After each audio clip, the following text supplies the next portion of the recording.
नया वेरिएंट क्या है, हम जानने की कोशिश करेंगे ये देश आखिर कोरोना के नए और घातक वेरिएंट से कैसे लड़ रहे हैं। और बिल्कुल इस पर हम बात करेंगे। हमारे साथ में कई मेहमान अलग अलग जगह से मौजूद हैं, उनका तारुफ सबसे पहले हम आपसे करा देते हैं। हमारे साथ में इस वक्त डॉक्टर राजीव नारायण लंदन से, इंग्लैंड से जुड़े हुए हैं। डॉक्टर संजीव चौबे हमारे साथ जो चीन से जस्ट अभी लौटे हैं, वो भी हमारे साथ में जुड़े हुए हैं। और इसके साथ ही हमारे साथ में doctor Nandini Tandon California America से हमारे साथ में जुड़ी हुई हैं। सबसे पहले, चूंकि डॉक्टर संजीव चौबे आप अभी चीन से लौटे हैं, इसलिए आपसे यह सवाल रहेगा मेरा कि क्या हालात वहां पर हो रहे हैं और ये कितना बड़ा खतरा हो सकता है जो चीन की इस वक्त वर्तमान में स्थिति है। देखिए, चाइना को पहले कभी इसका एक्सपोजर नहीं रहा। इन्होंने लॉकडाउन में करके रखा और सोचा कि वैक्सीन से ही इम्यूनिटी डेवलप कर लें, लेकिन वैसा करने में इन लोग फेल हो गए। और अभी जो कंडीशन है वो वाकई में थोड़ा सा चिंताजनक है। शंघाई से भी जो न्यूज़ है और बाकी प्रोविंस से जो न्यूज़ आ रही है, वहाँ पे जो मेडिकल सिस्टम है वो थोड़ा कोलैप्स करता हुआ दिख रहा है।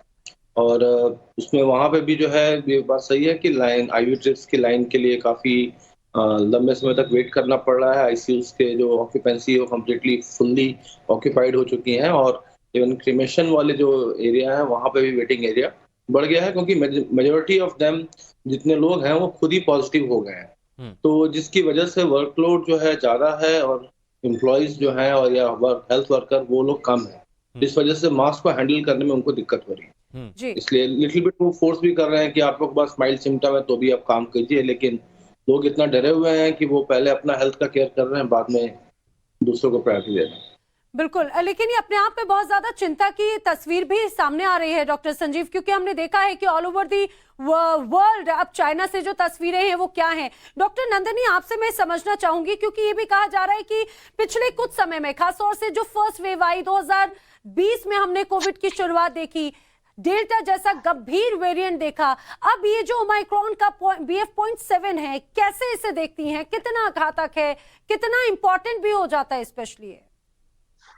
देखिए, इस समय बहुत इम्पोर्टेंट है क्योंकि जाड़े का महीना है और ट्रिपल इस समय खतरा है। फ्लू भी है, RSV भी है, कोविड भी है, सारे स्ट्रेन्स की कंप्लीट अंडरस्टैंडिंग भी नहीं है और एसिम्प्टोमेटिक होने की वजह से बहुत ज्यादा खतरा है, क्योंकि एकदम शुरू से कहा नहीं जा सकता है कि इंसान को कोविड है या नहीं। जब तक पता चलता है कि कोविड है तब तक उस इंसान को काफी नुकसान हो चुका होता है।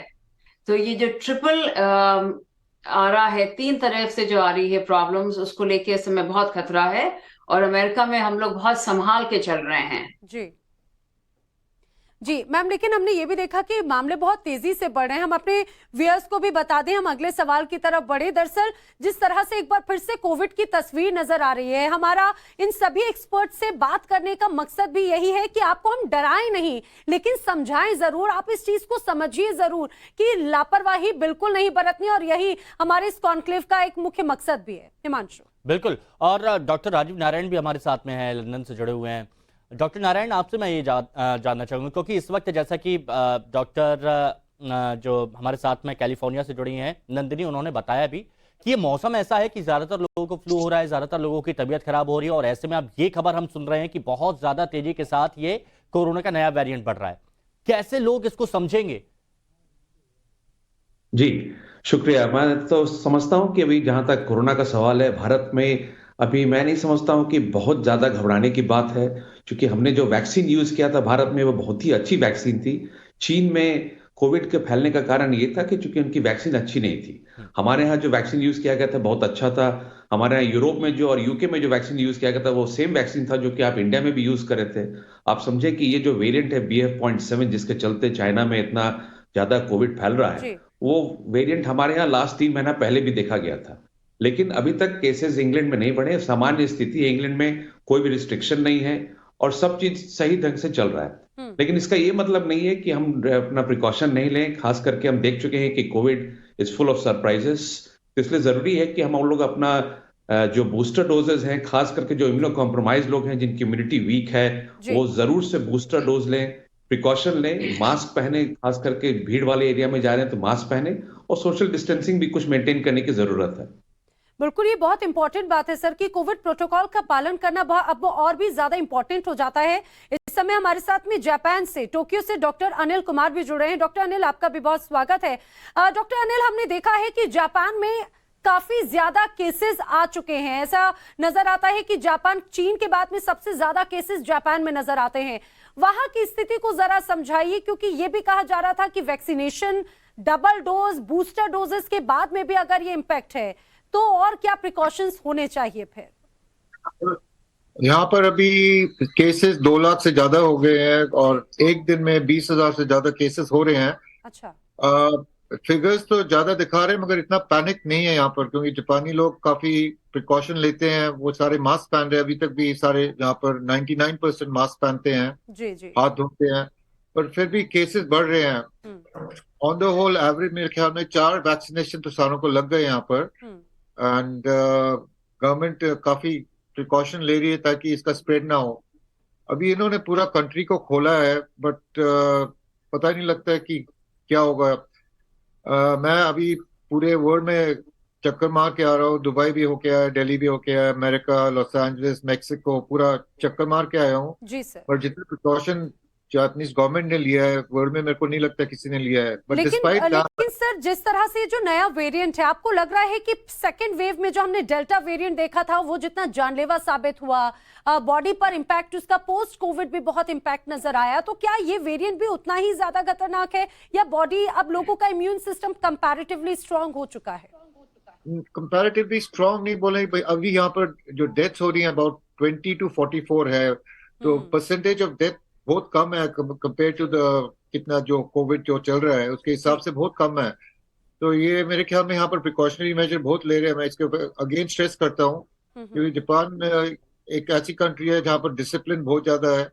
लोगों ने हर जगह मास्क पहना हुआ है। हॉस्पिटल में आपको वो एक्स्ट्रा जो मास्क है वो पहनना पड़ता है, और हाथ हर जगह स्टेरिलाइज करके आपको हाथ को धोना पड़ता है जी। सो जापान में केसेस तो बढ़ रहे हैं, बट इसके ऊपर ताजुब हो रहा है कि इतना केस क्यों बढ़ रहा है despite all the precautionary major. और अभी 2 दिन में यहाँ टोक्यो में भी 20,000 से ज्यादा हो गए हैं कोविड के ये आंकड़ा अपने आप में बहुत इंपॉर्टेंट है हिमांशु, क्योंकि अगर जापान जैसी कंट्री इतने प्रिकॉशंस बरत रही है तब भी हर दिन 20,000 से नए केसेस ज्यादा आना, ये अपने आप में हैरान भी करता है। अब बिल्कुल डॉक्टर नंदिनी, एक बात मैं आपसे जानना चाहूंगा, क्योंकि हमने भारत में ये देखा है कि जब स्कूल खोले गए थे तो बच्चों को लेकर सबसे ज्यादा जो अभिभावक हैं, माता पिता हैं, उनको टेंशन होती थी। और कुछ छोटे बच्चे ऐसे हैं जिनको तो कोविड की कोई डोज नहीं लगी है, बहुत छोटे बच्चे हैं, न्यूबॉर्न बेबीज हैं, तो इनको लेकर कैसी क्या एहतियात बरतना चाहिए, कितना खतरनाक है, इस बारे में आपसे जानना चाहूंगा। जी हाँ, खास करके जब एज कम होती है तो आरएसवी का भी डर ज्यादा होता है। जो 3 में से हमने आपसे कहा था ना, फ्लू, आरएसवी और कोविड को लेके जिस की चिंता है, तो आरएसवी जो है वो यंगर एज के पेशेंट्स में ज्यादा होता है। तो बहुत जरूरी है कि जो रेस्पिरेटरी पैसेजेस हैं वो खाली रहें, तो ब्रीदिंग जो है, और जैसे हम लोग स्टीमिंग करते हैं और मास्क पहनते हैं और भीड़ से दूर रहें, ये सब बहुत ज्यादा जरूरी है। और एक डिस्टेंस बना के रखें। जितनी भी जो पहली बातें हुआ हम लोग करते थे डेल्टा के टाइम में इंडिया में और अमेरिका में, हम लोग सब बहुत कॉशियसली बढ़ रहे थे, हाथ धो रहे थे, वो सब अब दोबारा हम लोग को अपने जीवन में फिर से लाना है बहुत सीरियसली, क्योंकि बहुत अननोन फैक्टर्स हैं। मैं बाकी पैनलिस्ट को और फिजिशियंस को ऑल ओवर द वर्ल्ड सुन रही थी जो कह रहे थे कि अभी शायद खतरा नहीं है या खतरा है, लेकिन मेरे सोचने का तरीका यह है कि इतने अननोन फैक्टर्स हैं इस समय। हम लोग नहीं जानते कि चाइना में क्या हो रहा है, और हम लोग सब जानते हैं कि चाइना में न्यू ईयर्स ईव का टाइम होता है जनवरी में, और फिर सारे वो लोग सारी दुनिया में घूमते हैं, क्योंकि उनके चाइना के नागरिक सारी दुनिया में फैले हुए हैं। तो चाहे छोटे हों चाहे बड़े हों, हम लोग सबको इस समय बहुत संभाल के चलना है। और आपका जो प्रश्न है छोटे बच्चों को लेकर, उनके लिए हम लोग को और भी ज्यादा संभाल के चलना है, क्योंकि इस नए वेरिएंट का क्या असर छोटे बच्चों पे होगा उसका अभी तक क्लियर इंडिकेशन नहीं है। बिल्कुल, इसलिए ये संभाल बहुत के चलना इम्पोर्टेंट बहुत भी जरूरी आपने है। बात कही है, क्योंकि अब ये जो वक्त है, क्रिसमस वेकेशंस हैं, न्यू ईयर है, और 2 साल के बाद में लोग बहुत एक्साइटेड हैं, और मुझे लगता है 2 साल की कसर पूरे इस साल वो पूरा करना चाहते हैं। लेकिन मैं भी उन्हें बार बार, टाइम्स ऑन भारत भी बार बार बोलेगा कि अलर्ट रहिए, डरिए नहीं, लेकिन सचेत जरूर रहिए, पैनिक मत होइए, लेकिन कोविड प्रोटोकॉल का पालन करें। डॉक्टर संजीव चौबे, चूंकि आप चीन से लौटकर आए तो लोग आपको, आपके जवाब सुनने के लिए बहुत उत्सुक भी होंगे। एक बात जरूर समझाइएगा, क्योंकि जैसे डॉक्टर नंदिनी ने भी कहा, अन्य डॉक्टर्स ने भी कहा कि इस बार इसके जो सिम्टम्स हैं, लक्षण हैं, वो अलग अलग नजर आते हैं। हमने ये भी देखा डॉक्टर संजीव कि कई बार लोग खड़े खड़े गिर रहे हैं, चक्कर आते हैं, बेहोश होते हैं, उनकी डेथ हो जाती है चाइना में। तो ये किस तरह की, क्या ये भी उसी तरह के सिम्टम्स हैं? क्योंकि चाइना में अलग अलग तस्वीर नजर आई सिम्टम्स की। नहीं, उससे आप कोरिलेट नहीं कर सकते हैं। जो अच्छा। अचानक से गिर जाना, दैट इज इंटायरली डिफरेंट। और उसके पे हमारे पास कोई डेटा नहीं है कि वो कोविड कोरोना वायरस से इन्फेक्टेड थे या नहीं। वो हो सकता है सडन कार्डियक डेथ, जिसको हम एससीडी बोलते हैं मेडिकल टर्म में, वो एक हाईली पॉसिबल है। अच्छा। उसके बहुत सारे रीजंस होते ठीक हैं। है। रही बात ये कि चाइना में at the moment, doctor Nandi ने बोला कि हमें पहले से ही अलर्ट मोड में आ जाना चाहिए, क्योंकि जो कंडीशन चाइना में है, और चाइना का नेटवर्क जो है चाइनीज लोगों का काफी अफ्रीका और यूएस, ऑस्ट्रेलिया, हर जगह है। तो वो डेफिनेटली वो वहां से पैनिक होकर दूसरे कंट्री में जाकर वो मूव करेंगे, और उससे क्या होगा कि वो इन्फेक्शन रेट क्योंकि इसकी काफी ज्यादा है, तो ठीक है, हो सकता है कि हमारी वैक्सीन काफी स्ट्रांग है ना इसको झेलने के लिए, लेकिन प्रिकॉशन तो हमें अभी से स्टार्ट कर देना चाहिए, सर, लेकिन ताकि सिम्टम्स हमें भी उसके इस तरह क्या आपको लगते हैं? क्या वो बाकी के जो वेरिएंट्स हैं, पिछली बार जो कोविड नजर आया था वैसे ही इसके सिम्टम्स हैं, या BF.7 के कुछ अलग सिम्टम्स भी हो सकते हैं? नहीं, सिम्टम्स वाइज जो है ना, ये सिंपल जो है रेस्पिरेटरी जो सिम्टम्स है वही रहता है। कभी किसी में डायरिया है, किसी में जस्ट मले है, बॉडी एक है, फीवर पहले प्रोमिनेंट एक क्लिनिकल फीचर होता था जो अब नहीं दिखता है। जस्ट रनिंग नोज से भी स्टार्ट होता है और डिटेक्ट हो जाता है कि पेशेंट जो है वो कोविड पॉजिटिव है। एक पॉसिबिलिटी जो मुझे समझ में आ रही है कि इस के म्यूटेशन होने के चांसेस हैं व्हेन ये अगर यहाँ पे ट्रेवल रिस्ट्रिक्शन जैसे चाइना ने हटा दिया है, हाँ। तो लोग मूव करेंगे। तो अगर वो म्यूटेंट हो जाता है और एक नए फॉर्म में आता है, तो आई डोंट नो कि वो पोस्ट कोविड जो पहले इन्फेक्ट हुए थे उन पे कैसा वो रिएक्ट करेगा, और जो नए लोग हैं उस पे वो कैसा रिएक्ट करेगा, इस चीज का स्टडी हमें देखना पड़ेगा। अच्छा, इसलिए ठीक है। हमें अलर्ट मोड पे हो जाना चाहिए। अच्छा, आजकल सब लोग इस वेरिएंट के बारे में जानना चाह रहे हैं, इसके बारे में जानकारी ले रहे हैं। और डॉक्टर राजीव नारायण जी, मैं भी इस बारे में थोड़ा सा पढ़ रहा था, तो ये भी बताया गया कि BF.7 वेरिएंट का रिप्रोडक्शन नंबर 10 से 18.6 तक है, और वैक्सीन की तीनों डोज से जो बनी एंटीबॉडीज हैं वो भी इस वायरस के असर से आसानी से बच नहीं सकती हैं। तो फिर कैसे बचा जाए? फिर और क्या सावधानी बरती जाए जब ये इतना खतरनाक है? तो जी, तो अभी हमारे पास डेटा नहीं है। ये नया वेरिएंट है, अभी लोग इन्फेक्टेड हो रहे हैं, हमारे पास स्टडीज नहीं है। खास करके चाइना में जहां इतने सारे केसेस हो रहे हैं, हम जानते हैं कि चाइना कभी भी डेटा शेयर नहीं करता। पहले की भी यही बात थी कि कभी पता नहीं चलता है कि चाइना में एग्जैक्टली होता क्या है। तो इसलिए जरूरी हम लोग की अभी प्रिकॉशन लें, अभी मास्क पहने, जो बूस्टर डोज है वो लें, और आस्ते आस्ते जैसे ये ऑब्वियसली दूसरे देशों में जहां फैलता है BF.7, वहां से कुछ जब डेटा आता है तब पता चलेगा कि इसकी मोर्टेलिटी क्या है और इसकी इन्फेक्टिविटी क्या है। और जहां तक वैक्सीन की बात है, अभी ये साबित नहीं हुआ है कि ये वैक्सीन से अपने आप को ये बचा के इन्फेक्ट करता है, कितना करता है, कितना परसेंटेज नहीं करता है। ये डेटा के लिए हम लोग को अगले कुछ 2-4 हफ्ते वेट करने पड़ेंगे। एक बात डॉक्टर नारायण, एक बात मैं जानना चाहूंगा, मैं आपको बीच में रोक रहा हूं, एक बात मैं आपको जानना चाहूंगा। जैसे आपने कहा कि दूसरे देशों से जब जानकारी मिलेगी तब इसके बारे में हम जान पाएंगे, और ऐसा ही हमेशा होता है जब भी इसके वेरिएंट आए हैं, और जब तक जानकारी मिलती है तब तक बहुत ज्यादा नुकसान हो जाता है। क्या भविष्य में भी ऐसा ही चलता रहेगा, सबको नुकसान पहुंचाएगा, जहां और हम लोग इंतजार करेंगे कब जानकारी मिले, उसके बाद पता चले कि क्या तोड़ है इसका? जी, ये बहुत ही डिफिकल्ट सवाल है आपने जो पूछा है, लेकिन इसका सही जवाब हमारे हिसाब से ये होगा कि जब तक रिसर्च कुछ साबित नहीं करता, जब तक रिसर्च से पता नहीं चलता है कि ये वेरिएंट वैक्सीन को कितना एस्केप करता है, नहीं करता है, तब तक इसके बारे में कुछ भी बोलना उचित नहीं होगा। लेकिन हम ये जानते हैं कि हमारे पास जितने भी वैक्सीन जो यूज कर रहे हैं हम लोग यूरोप में चाहे इंडिया में, वो वैक्सीन बहुत ही इफेक्टिव हैं। इसलिए अपना बूस्टर डोज जरूर लें, खास करके जो इम्यूनो कॉम्प्रोमाइज हैं वो जरूर लें, जिनकी इम्यूनिटी कमजोर है वो जरूर लें, और मास्क और सोशल डिस्टेंसिंग से अपने आप को बचा के रखें जब तक कि रिसर्चर्स और साइंटिस्ट और डेटा लेकर अगले एक आध महीने में नहीं आ जाते हैं। जी बिल्कुल। मेरा अगला सवाल अनिल कुमार जी आपसे है। आपसे मैं समझना चाहूंगी कि जिस तरह से हमने देखा था कि पिछली बार कोविड के साथ में लोगों ने अपने आप को ढालना सीखा और लाइफस्टाइल का एक हिस्सा बना था कि हमें सैनिटाइजेशन करना है, अपने हाथों को बार बार कंटिन्यू वॉश करना है, मास्क लगाना है पब्लिक प्लेसेस में या फिर अपनी इम्यूनिटी को स्ट्रॉन्ग करने के लिए। लेकिन इसके बावजूद चाइना में एक अलग तस्वीर नजर आई और इतने केसेस बढ़ने के बाद में भी जो जीरो कोविड पॉलिसी है उसमें भी ढील है। आपको लगता है कि वही एक रीजन था जो चीन में ये कंडीशन हुई और अब दुनिया के अलग अलग देशों में भी वही कंडीशन है? चीन के बारे में ज्यादा तो नहीं बोल सकता। अगर जापान के बारे में आप पूछे तो जापान के बारे में तो बोल सकता हूँ यहाँ जी, पर। जी।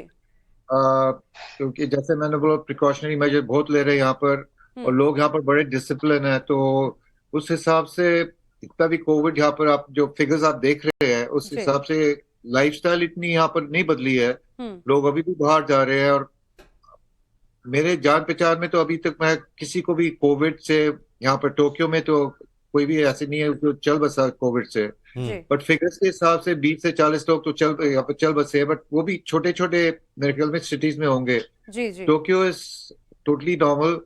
अभी तो बस मास्क नहीं पहना, मगर बाहर जाऊंगा तो मास्क पहन लूंगा और हर जगह हैंड सैनिटाइजेशन और mask is compulsory actually. Doctor तो आपको अनिल, एक चीज और मैं समझना चाहूंगी, आपको बीच में रोक रही हूं। जैसे सर इंडिया में भी केसेस नजर आए, 4 केस हैं, लेकिन उसमें जो नया वेरिएंट है BF.7 उस वेरिएंट के तो केसेस नजर आए, लेकिन वो सभी पेशेंट स्वस्थ हैं। तो क्या इसे हम ये समझें कि ये वेरिएंट तेजी से फैलता तो है लेकिन बहुत जल्दी क्योर भी हो सकता है?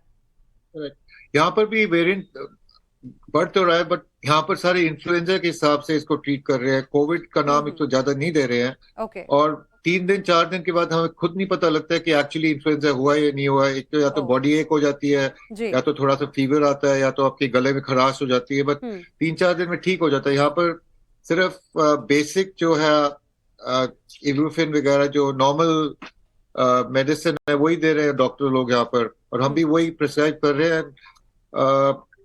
3-4-5 दिन हफ्ते में सारे ठीक हो जाते हैं यहाँ पर। जी। तो इतना जितना मीडिया ने दिखाया है कि यहाँ पर बहुत केस सिवियर है और संख्या बहुत है, इतना normal life to life daily life में ये आपको पता नहीं लगता। You can't see all that happening over here. यहाँ पर दिखता नहीं आपको। यानी ये बात हम ये कह सकते हैं कि लोग इस वक्त जागरूक हैं क्योंकि एक बार पहले वो भुगत चुके हैं परिणाम और देख चुके हैं कि कितना घातक है। और ये अच्छी बात है कि लोग जागरूक हैं।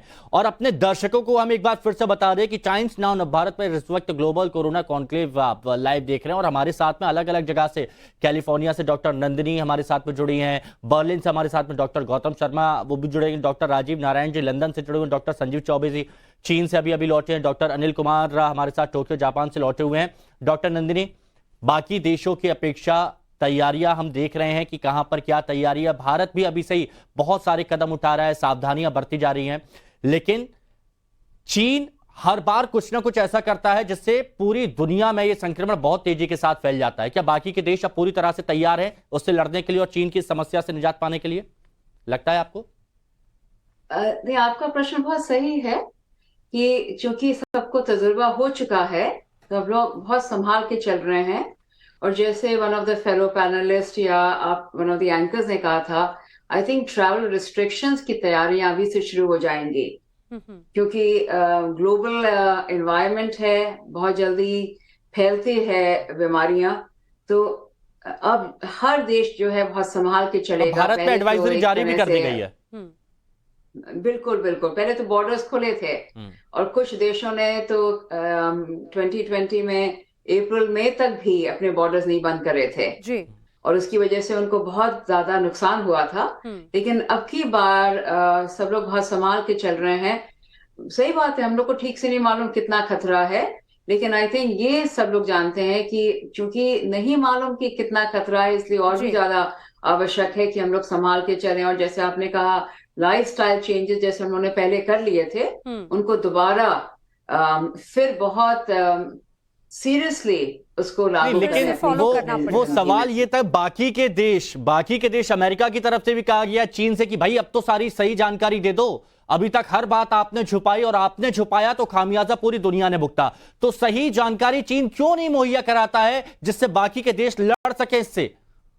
नहीं, एक चीज और भी है आपको, जैसे आप जानते हैं कि अमेरिका ने ऑफर करा चीन को जी कि हम लोग वैक्सीन देने को तैयार हैं, जी लेकिन वहां से नहीं ली जा रही हैं वैक्सीन।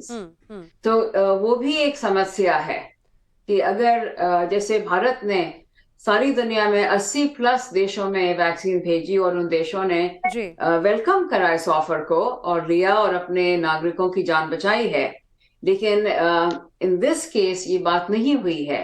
तो ये बात भी इस बात पे भी गौर फरमाया जा रहा है कि इसको लेके भी एक प्रॉब्लम खड़ी हो सकती है। बिल्कुल, और चीन अभी भी उसी ही अपने रवैये पर है। डॉक्टर राजीव नारायण, चीन का ये रवैया जब हमने देखा, जब शुरुआती दौर में कोविड स्टार्ट हुआ, चीन अपने आप में इंपोर्ट एक्सपोर्ट का सबसे बड़ा एक देश है और एक बहुत बड़ा मार्केट है, और ना सिर्फ मार्केट बल्कि ओवरऑल वर्ल्ड इसका बहुत इंपैक्ट नजर आता है जब चीन में कंडीशन बिगड़ती है।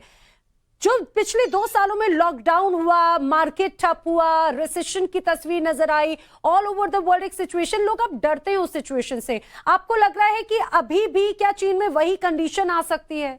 आपको लग रहा है कि अभी भी अलर्ट होने की चीन को जरूरत है? जी एब्सोल्युटली। जहां तक चीन का सवाल है, हम जानते हैं कि पहले भी चीन अपने नीतियों के कारण अपना बहुत सारा डेटा, अपना बहुत सारा चीज शेयर नहीं करते हैं टाइम पे, जिसके चलते काफी देश अभी भी भुगत रहे हैं और आगे भी शायद भुगतेंगे।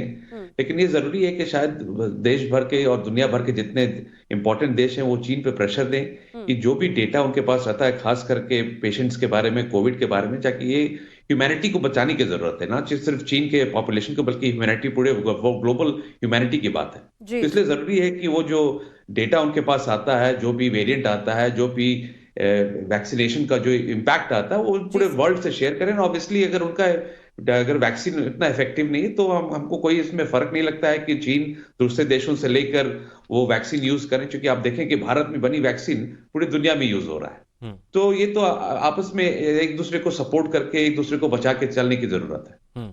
डॉक्टर कुमार, आप टोक्यो में हैं और आपने बताया कि जापान में लोग बहुत समझदारी के साथ काम कर रहे हैं, घर से बाहर निकलते हैं तो मास्क लगाते हैं। हालांकि संक्रमण के केसेस बहुत ज्यादा वहां पर बढ़े हैं, 2 लाख का आंकड़ा यहां पर सामने आया था। क्या सावधानियां इस वक्त वहां पर बरती जा रही हैं और बाकी के देशों के लिए आप क्या कहना चाहेंगे कि क्या सावधानी बरतना चाहिए? जापान में वैसे जो प्रिकॉशन थे, मास्क था, वो कभी हटाया ही नहीं गया था। ये 3-4 साल में बाकी कंट्रीज ने वो मास्क पहनना बंद कर दिया। जैसे अमेरिका गए, वहां पर सारों ने मास्क नहीं पहना हुआ था। सैन फ्रांसिस्को में थोड़े लोगों ने पहना था, लॉस एंजलिस, न्यूयॉर्क में तो कोई नहीं पहनते वहां पर। भारत में भी हटी गया, लंदन का मेरे को पता नहीं, but all over the world जो भी मास्क, जो अनमास्क किया, उन्होंने मास्क निकालने के लिए बोला। टोक्यो में वो बिल्कुल हुआ ही नहीं, बिल्कुल। तो right from the beginning mask पहनना यहाँ पर मैंडेटरी था, फिर कंपल्सरी हुआ। यहाँ पर सारी पहनते हैं, अभी भी पहनते हैं। और लेकिन सर उसके बाद भी सारी सावधानियां बखूबी वैसे ही बरती गई जैसे शुरुआत से थी, लेकिन उसके बावजूद ये आंकड़ा बढ़ रहा है, ये तो और चिंता की बात है। चिंता की बात है, मगर जापानीज गवर्नमेंट उल्टा ले रही है। उन्होंने पहली बार अभी ये 2-3 महीने में पूरा बॉर्डर ओपन कर दिया है, फर्स्ट टाइम एवर, ये 3-4 साल में। उससे पहले तो जापान आना तो नामुमकिन था। बिल्कुल। तो अब ये बोल रहे हैं कि ये जो आ रहा है, बाहर वाले जो टूरिस्ट आ रहे हैं उनके थ्रू ये हो रहा है, या चाइना से लोग आ रहे हैं उनके थ्रू हो रहा है। तो ये पूरा फॉरेन इन्वेजन करके ये बोल रहे हैं यहाँ पर। पर जापानियों में कोविड का पूरा प्रिकॉशन लिया हुआ है, सारे यहाँ पर प्रिकॉशन लेते हैं। आप कहीं भी, जैसे मैं इसके ऊपर स्ट्रेस करता हूँ कि यहाँ लोग बड़े डिसिप्लिन है। And ji sir, most of 90%, 95% ने 3 या 4 वैक्सीन की वो इम्यूनिटी डोज तो ली हुई है यहाँ पर। अभी 5वां वाला इन्होंने अभी किया है, गिविंग टू एवरीबॉडी। एज के हिसाब से पहले दे रहे थे, अब तो सारों को दे रहे हैं। इट इज मैंडेटरी है। यहाँ पर लोग ये नहीं है कि नहीं लें, क्योंकि अमेरिका में काफी लोग बोलते हैं कि हम नहीं लेंगे, हमारी राइट ऑफ फ्रीडम चली जाती है। यहाँ पर सारे लेते हैं, दे ऑल, जो भी गवर्नमेंट बोलती है उसको अग्री करते हैं। On the whole it's a very law abiding society यहाँ पर। बिल्कुल सर, कहा भी जाता है prevention is better than cure. और आपने बहुत एक अच्छी बात कही कि जापान में लोग कितना डिसिप्लिन वे में उस चीज को फॉलो करते हैं, उन्होंने अपनी लाइफस्टाइल का हिस्सा बनाया हुआ है। लेकिन चीन के लोग नहीं समझते, चीन की सरकारें ये नहीं समझती। संजीव जी, शायद यही वजह है कि चीन में एक बार फिर से कोविड ब्लास्ट हुआ। इंटरनेशनल बॉर्डर्स अलग अलग देश अब बंद कर रहे हैं, जो इंटरनेशनल फ्लाइट्स हैं उनको रिस्ट्रिक्ट करें, गाइडलाइंस जारी करें, लेकिन चीन में वही जो जीरो कोविड पॉलिसी है उसको भी छूट दे दी, उसमें भी रियायत दे दी और लोगों को अपने हाल पर छोड़ दिया है। बिल्कुल। देखिए, ये तो इसमें पॉलिटिकल एजेंडा जो भी है ये तो अलग इसको रखते हैं, लेकिन डेफिनेटली ये कह सकते हैं कि इन लोग को सडनली जो है जो इनके ऊपर लॉकडाउन था वो उठाना नहीं चाहिए। इसको वो पार्शियली फेज बाय फेज जो है, मतलब ये मार्च अप्रैल तक संजीव जी, ये मेरा पर्सनल आपसे एक सवाल है। आप अभी चीन से लौटे हैं, वहां की सिचुएशन बहुत अलग है। जब आप आए वहां से, क्या आपको भी अपने अंदर जो सिम्टम्स हैं कुछ चेंजेस ऐसे फील हुए? जो इंडिया का वेदर अलग है, चाइना का वेदर अलग है, क्या ऐसा कुछ अंतर आपको भी फील हुआ कि हाँ ये हो सकता है अलग तरह के सिम्टम्स हैं, अलग तरह के फील है? हाँ, मुझे आने पे थोड़ा सा बॉडी एक शुरू हुआ था और बैक पेन से स्टार्ट हुआ, बट मुझे लगा कि कहीं शायद मैं पॉजिटिव ना हो जाऊं, तो मैंने खुद को अपने को आइसोलेट भी किया और टेस्ट भी करवाया। बट ऐसा कोविड तो नहीं निकला। इसमें थोड़ा सा सीआरपी हाई था, बट वो कुछ और रीजन से था। नहीं सर, मेरा सवाल पूछने का रीजन ही ये था क्योंकि कई और ऐसे हमारे व्यूअर्स हैं जो हो सकता है प्लान कर रहे होंगे ट्रैवल करने का, बाय एयर ट्रैवल करने का, बाय ट्रेन से ट्रैवल करने का। तो ये उनके लिए भी है कि जब एक डॉक्टर इस चीज को गंभीरता से ले रहे हैं, अगर उनमें उनको हल्की सी हरारत भी फील हो रही है, बॉडी एक है, हेडेक है, तो वो उसका प्रिकॉशंस लेते हैं, खुद को आइसोलेट करते हैं। तो अगर हम भी ट्रैवल कर रहे हैं, वैसे तो अब ट्रैवल करने से बचना चाहिए, लेकिन इस चीज को समझना होगा। डॉक्टर नंदिनी, एक इंपॉर्टेंट सवाल, जब अगर कोविड प्रोटोकॉल का पालन होता है, जापान में लोग मास्क लगा रहे हैं, सब सैनिटाइजर यूज करते हैं, वैक्सीनेटेड हैं, लेकिन इसके बावजूद अगर वहां पर केस बढ़ रहे हैं, यानी कि कुछ ना कुछ और डिफरेंट वेरिएंट और सिम्टम होगा, इसका म्यूटेशन कुछ डिफरेंट होगा। क्या सुझाव देंगे आप इंडियंस के लिए भी? नेहा जी, बहुत अहम सवाल है आपका। जैसे हम लोग सब जानते हैं, म्यूटेशन पे तो कोई कंट्रोल नहीं है, और म्यूटेशन की कोई जो परम्यूटेशन कॉम्बिनेशन के जो पॉसिबिलिटीज हैं वो इतनी ज्यादा हैं कि बहुत मुश्किल है कि आप पहले से प्रोएक्टिवली प्लान करें कि क्या उसका सलूशन क्लिनिक में से निकलेगा। इसीलिए और भी ज्यादा आवश्यक है कि ये समझते हुए कि विंटर टाइम में, जाड़ों के वक्त में हम लोग सब घर के अंदर रहते हैं, या अगर ट्रैवल कर रहे हैं तो क्लोज एनवायरनमेंट में हैं, जहाँ पे इजी एक दूसरे के साथ एक दूसरे की नजदीक में आने की वजह से इन्फेक्शन का होना। इसलिए जो हम लोग प्रिकॉशन पहले ले रहे थे, खासकर मैं जैसे अब इंडिया के लिए कह रही हैं, और इंडिया में एक बहुत अच्छी मुहिम चली थी जिसमें सब लोग अपनी इम्यूनिटी बढ़ा रहे थे नेचुरल वे में, बॉडी की नेचुरल फार्मेसी को यूज करके। जैसे दूध में हल्दी ले रहे थे, काली मिर्ची डाल के, और कोशिश कर रहे थे कि गरारे करें, और कोशिश कर रहे थे कि कई सारी ऐसी चीजों को खाएं जिससे बॉडी की इम्यूनिटी अपने आप बढ़ती है। तो वो सब करना बहुत जरूरी है इस समय, क्योंकि at the end of the day शरीर जो है वही आपको मदद करेगा। और यही उद्देश्य हमारा भी था डॉक्टर नंदिनी, यही उद्देश्य हमारा भी था। टाइम्स नाउ ऑफ भारत का भी यही उद्देश्य था। ग्लोबल कोरोना कॉन्क्लेव में हम ये बताने की कोशिश कर रहे थे कि चाहे वो अमेरिका हो, चाहे वो इंग्लैंड हो, चाहे वो जापान हो, या फिर कोई और देश हो, वहां पर क्या एहतियात बरती जा रही है, और इसके साथ ही साथ भारत में भी क्या लोगों के लिए बेहद जरूरी होगा। बहुत बहुत शुक्रिया आप सभी का, आप हमारे साथ जुड़े और कई लोगों को आपने बहुत अहम जानकारी भी दी। आप लोग भी सब सुरक्षित रहिए, बिल्कुल ध्यान रखिए, क्योंकि दुनिया भर में केसेस बढ़ रहे हैं। Just be safe. Thank you so much, आप सभी हमारे साथ में जुड़े, और हमें पूरी उम्मीद है कि हमारे इन एक्सपर्ट्स के जरिए, जो दुनिया के अलग अलग हिस्सों से हमारे साथ में जुड़े थे, इन एक्सपर्ट्स के जरिए हमारे व्यूअर्स के मन के सवाल कोविड के इस नए वेरिएंट को लेकर, जो नए केसेस बढ़े उसको लेकर जरूर खत्म हुए होंगे, उनके जवाब मिले होंगे। हम आप ही से कह रहे हैं कि जरूर आप एहतियात बरतें, ध्यान रखें अपना।